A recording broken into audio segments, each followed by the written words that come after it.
이제 김건희 소환을 하라고 요구를 했는데 그것이 받아들여지지 않고 있다. 그런데 한겨레신문 오늘 보도를 보면 윤석열이 파면됐기 때문에 이제 소환하는 것이냐라고 했을 때 내부에서 뭔가 걸려있다. 김건희 소환하겠다는 의지와 김건희 소환 아직 안 돼라고 하는 방어에 걸치는 사람, 이제 이 부분을 보면 지금 검찰이 전격적으로 소환할 가능성이 있다 없다라는 부분은 김한배 대표는 어떻게 보십니까?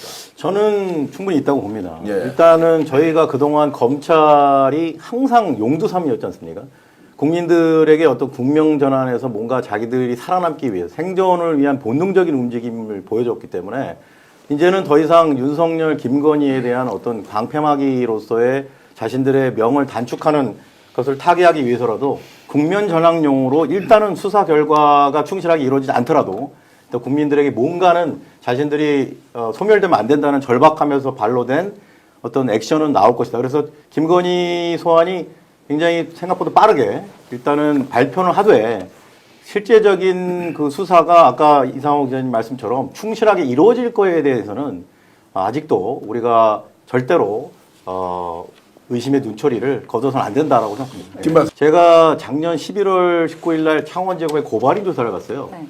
이 여론조사 조작 그리고 부상 여론조사 이 수뢰우 부정조사 네. 이거 조사받을 때 조사했던 담당 검사 주임 검사가 대검에서 파견된 검사였어요.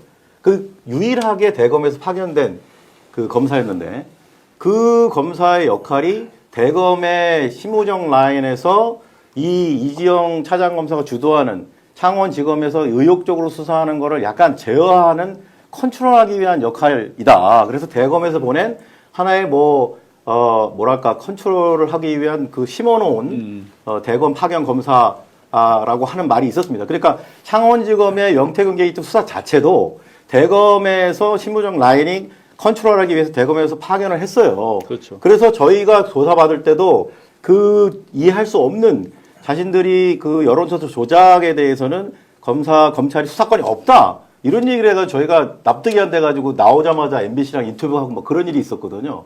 그러니까 그때 저희가 받은 인상은 대검에서 그걸 컨트롤 하는데 여기 창원지검의 수사본부를 주도하고 있는 이지영 차장검사 쪽에서도 여기에 대해서 이거를 차단하고 자신들이 수사를 주도하고 싶은 이게 충돌한다라는 인상이 상당히 강했거든요.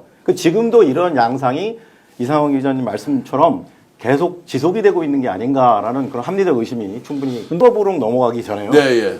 저는 아까 심우정 라인 등이 그 검찰들이 아직도 정신 못 차리고 지금 윤석열, 김건희에 대해서 방패막이 하는 습성을 버리지 못한 그거에 대해서 공수처의 역할이 지금 이제서는 매우 중요하다. 드디어 지금 공수처를 우리 국민들이 그렇게 애타게 설립을 원했던 그 순간이 온 겁니다. 공수처가 지금에서야 설립 취지를 제대로 살릴 순간이 온 거예요. 지금 고발은 다 돼 있죠. 심우정 같은 경우도 지금 71년 만에 이 내란 수계를 어이없이 풀어준 지기현 판사도 고발을 했지만은 심우정이가 결국 즉시한 거 포기해가지고 결국은 이런 일이 벌어진 거 아닙니까? 거기에 대해 직권남용 고발 수사 들어가야 되고요. 그리고 심우정 검찰총장 자녀 문제도 저희가 다 고발을 했는데 수사에 착수를 했는데 실행을 옮겨야 됩니다. 저는 그래서 공수처가 저는 기대하는 게 조만간 심우정 압수수색 뉴스가 바로 터져야 되고 그래야 검찰들이 드디어 시대가 바뀌고 새 나라가 됐다라는 생각을 조금이라도 가져야 이제까지 했던 그 못된 악습을 버리고 김건희를 당장 소환할 거라고 저는 봅니다. 예. 지금 이제 그 말씀 하셨으니까 질문 간단히 드리면 심우정 검찰총장에 대해서는 어떤 혐의로 지금 고발을 했습니까? 저희가 4번 고발했어요. 예. 저희가 첫 번째 고발한 거는 김성훈에 대해서 무려 3번이나 구속영장을 발열했어요. 누가? 심우정과 이진동. 자, 그때는 어떤 혐의였습니까? 그게 이제 직권남용 직무유기로 했고요. 자, 직권남용 직무유기. 또 그다음에 하나. 이제 두 번째 한 게 지금 지기현 판사와 함께 이제 심우정이 결국 황당무계한 그런 이 탈옥사 때 예. 그거를 버려서 직권남용으로 저희가 자, 그것도 직권남용으로 했고. 그다음에 도주원조죄로도 했습니다. 예, 예. 그리고 세 번째가 이제 자녀. 그러니까 심우정의 자녀가 국립외교원에 그 취업한 것 자체가 뇌물이다. 예. 예, 박철희에 대한 뇌물이라고 해서 세 번째. 그다음에 이제 뇌물 혐의로 일단 예, 그다음에 이제 네 번째가 중요한데 외교부 장관한테 이제 채용 비리에 대한 직권남용을 물었는데 이게 놀라운 게 국민 여러분 아셔야 되는 게 조태열이 현행 지금 피의자입니다, 여러분. 네. 저희가 고발을 해가지고 지금 수사를 받고 있어요. 내란 공범으로. 근데 본인이 내란 피의자니까 자신을 수사하고 기소하는 심우정 검찰총장의 딸을 채용한 겁니다, 이게. 지금 현재 수사가 지금 받고 있는 현행 피의자가 조태열이가 자신의 그 내란 공범 수사를 맡고 있는 또는 기소할 권한이 있는 검찰총장의 딸을 그 채용 기준을 바꿔가면서 1차의 공고에 의해서 선발된 인원이 있는 사람을 탈락시키면서까지 이런 만행을 저지르면서 지금 채용을 한 거거든요. 지금 네. 그것도 이제 저희가 그게 네 번째 고발이었습니다. 알겠습니다. 네 번째 고발까지 했던 김한매 대표 정말로 국민을 대신해서 이렇게 활동해 주시는데 진심으로 감사의 말씀드리겠습니다. 하여튼 박수 한번 드리면서 정말로 꼭 그런 목표가 달성되길 진심으로 바라겠습니다. 자, 지금 한남동을 불법하는 또 한 가지 지금 시간 예. 끌기의 가장 큰 원인은 저는 이걸 우리가 간과해서 절대 안 되는데 국민 여러분도 지금 아셔야 될 게 예. 대통령 기록물입니다. 지금 이 대통령 기록물을 잘못 지정을 하게 되면은 30년 동안을 이게 봉인이 돼요. 그러니까 지금 가장 우려스러운 게 이 내란 그 세력들이 윤석열을 비롯한 이 일당들이 자신들에게 불리한 자료들, 대통령 기록물로 봉인이 돼서 30년 동안 공개가 불가하게 만드는 이런 소극적인, 어떻게 보면 이거는 증거인멸이라기보다는 합법적인 증거인멸을 저는 그렇게 부르고 싶은데. 이 사안이 이제 관사 문제라고 증거인멸은 합법적으로 될 수가 없습니다. 그러니까 제가 그렇게 이제 표현을 하는데 대통령 기록물법에 의해서 자신들에게 불리한 자료들을 합법적인 테두리 안에서 30년치의 기록을 30년 동안 봉인할 수 있는 그 기록물을 분류를 하고 있지 않는가. 그래서 저희는 그거를 지금 가장 큰 경계를 해야 된다고 생각해요. 왜냐하면 되게 중요해요. 예, 내란 수사에 직접적으로 지금 직결되어 있는 자료이기 때문에 또 한 가지 중요한 지금 빠진 게 하나가 지금 경호 인력도 지금 굉장히 큰 문제고요. 지금 대한민국의 헌정 질서를 파괴해서 파면된 자 아닙니까?